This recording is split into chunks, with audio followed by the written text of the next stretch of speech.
everybody, how you doing? My name's Nate, I go by Whip. Today we're going to be looking at fusion rifles. That's right, fusion rifles. So, I've been watching a couple of videos on YouTube. One of them was done by I Am Cool Guy.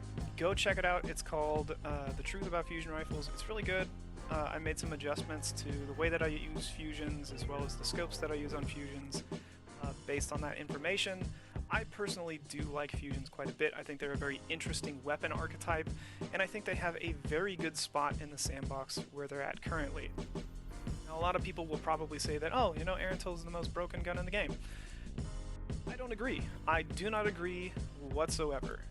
I've got a lot of different fusion rifles that I've used in the past. I have some backup plan high-impact fusions, I got some non-backup high-impact fusions, and we're going to be talking about a variety of different fusions and how they get used today, instead of highlighting a specific thing or a specific factual aspect of fusions in general. We're just going to be looking at some gameplay and discussing, situations where fusion rifles get a bad moniker because they're doing what they're designed to do. Now, these are the fusions that we're going to be looking at for the most part. I'm not going to be looking at exotics or anything like that, but this is my Wizened Rebuke. I have the 1400 Crucible kills. Don't let the Vanguard thing fool you. But this one hits real deep shots. So it's got liquid coils, tap the trigger, then stability perk, under pressure, that's what it's called. And stability masterwork with a counterbalance mod. It hits deep shots. This is a Tekken Force. You can get this from the Last Wish raid. This one also has liquid coils, kill clip, and then rangefinder with some other range-based perks and some stability-based perks. And I use an Icarus grip on that because sometimes I will try it out on my hunter. It doesn't have a lot of kills, and there's a reason why, but that's a topic for a different day. This is an alternative version. This is a Tekken Force with backup plan, threat detector for stability against people that are in close quarters. These are adaptive frames, so they're not deep shot spitters. They're kind of close range fusion rifles, so usually if somebody's pushing you, threat detector increases its stability, which increases the consistency of the fusion. So the one with backup plan is actually a fairly consistent fusion rifle. So, what we're going to be talking about today, again, is fusion rifles in general. Now, in the backup, or in the background footage, we're going to be looking at my Wizened Rebuke. This has a 900 charge time, and I'm sorry if the audio is not loud enough to indicate when I'm pre-firing, when I'm pre-charging my fusion going around corners, but there's a bit of a visual cue so you can see it as well. Now here's the interesting thing about fusions, especially this deep shot Wizened Rebuke, okay? When you're using a fusion rifle like this, you have to manage your range really well against people that are either pushing you or when you're making a push as well. It's a very potent and powerful weapon, but you have to manage it. If you don't manage your range, you don't manage your cover, you don't manage your charge time, you'll get shut down really quickly. That's just how it works. And people that are really good with fusion rifles will make it look easy. But it's not. There is a skill gap to using fusion rifles, and things like this are what give fusions a bad name. Keep in mind, in this slowed down version, there's a guy on my right with a Beloved that's putting in a body shot on that super. It's going to register that my fusion melted him. And I can tell you that high impact fusion rifles are good damage dealers against supers, especially now that supers have been nerfed. Backup plan is what makes them really strong against supers, and this is not a backup plan fusion. This one is, however. This is a backup plan Erentil. I have an Icarus grip on that as well because I'm playing on the Hunter, and I'm pairing it with Wishender so that I can use my backup plan to counter supers and to counter shotgun pushes, and we're going to be analyzing the amount of kills that this one player with a shotgun gets versus the amount of kills that I'm potentially capable of getting with this fusion. So I can't really push this guy because he's got a shotgun, whatever. I'm not going to push him because that's foolish. But he ends up cleaning up 3 people on my team just by managing his weapon well and his range and his pushability. That is the strength that you're playing to. With a shotgun versus a fusion rifle, you have to play to it. Now the reason why this is such a good weapon in general is basically because of this clip right here. I know it's kind of gross when you see things like that, but it's really nice to have weapons in the sandbox that allow you to do this. Just slide around a corner, I've got pre-information, and if pop super, fire, charge, delete. That's a really nice thing to do, whether it be in a competitive or a non-competitive venue. Doing things like that feels really good, and having weapons like that in the sandbox are really nice. Now here is not an efficient use of backup plan as a defensive mode. Not every single time is it going to be a perfect, flawless cleanup, but the nice thing about these backup plan fusions is that they allow you to use other weapons efficiently. And I think that that's why they need to stay as efficient as they are in the current sandbox. I like the way that fusions are designed and the way that they play, and I think that most of the complaints that are surfacing around fusion rifles are from people that aren't really using tactics against a fusion rifle. Now, you're welcome to say, well, that's just a really generic way of looking at, the get good topic, right? But there is a lot of ways that using a fusion rifle can be bad, and there's a lot of ways that using a fusion rifle can go horribly awry. And one of the main things that makes fusion rifles good and players that use fusion rifles look like they're uncontestable is because their opponents are not using good tactics against them, or because they are actually just that good in general. So you can stick any weapon in their hand and they'll be good. And that's not necessarily the weapon's fault. I don't think that fusion rifles are really an outlier. I don't think that they're weapons that need to be nerfed, and I don't think that they're weapons that are outperforming anything else, really, in general. Especially when you have things like Lord of Wolves rolling around.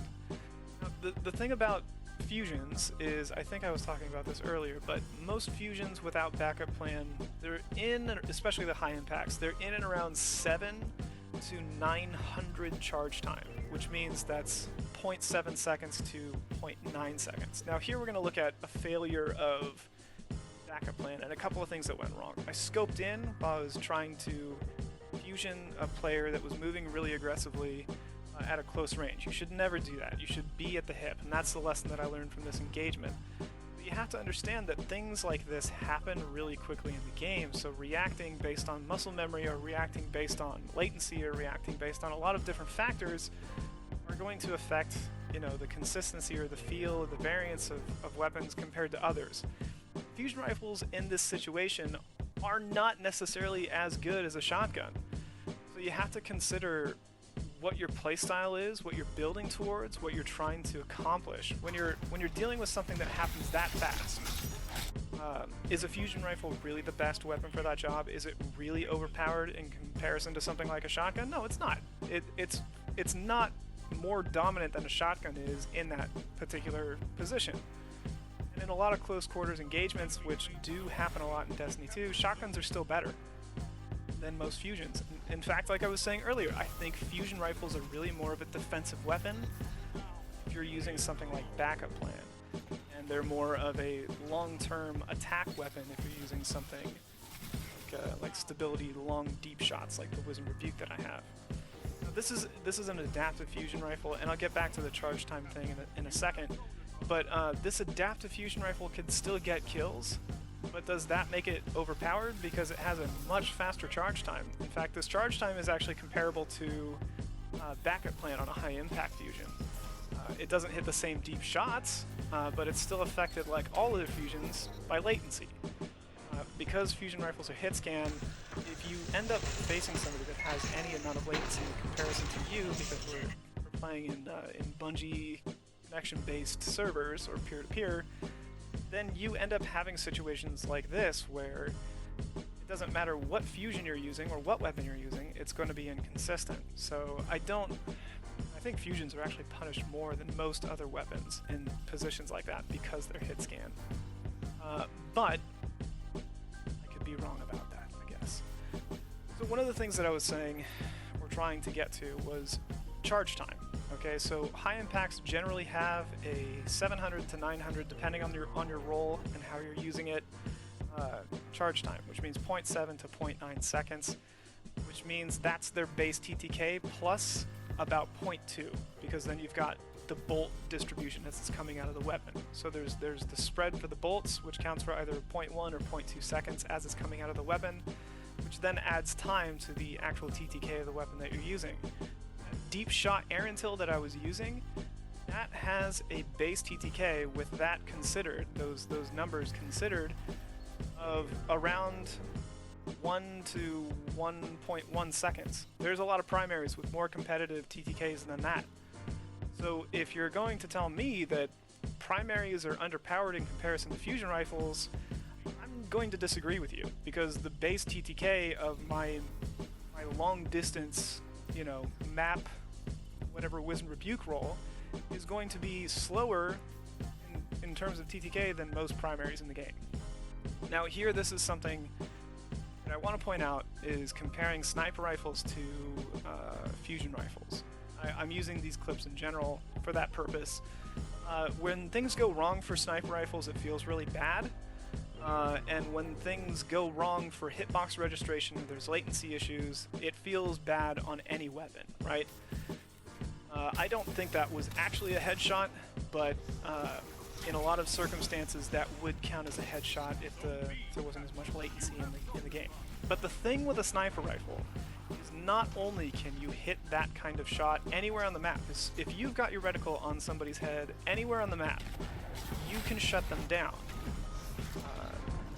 But the most important thing to remember is that if you're in a match where there's latency, or if you're in a match or there's a problem in the engagement or whatever, you miss your shot, the time to recover with a sniper rifle is much faster than it is with a fusion rifle, unless you're using something like backup plan. But even still, with backup plan, you still have to trace your target, you still have to realign, you still have to make sure that you're charging appropriately and managing your distance and all that, because somebody that's being really aggressive towards you in the game, they're going to be trying their best to win the gunfight.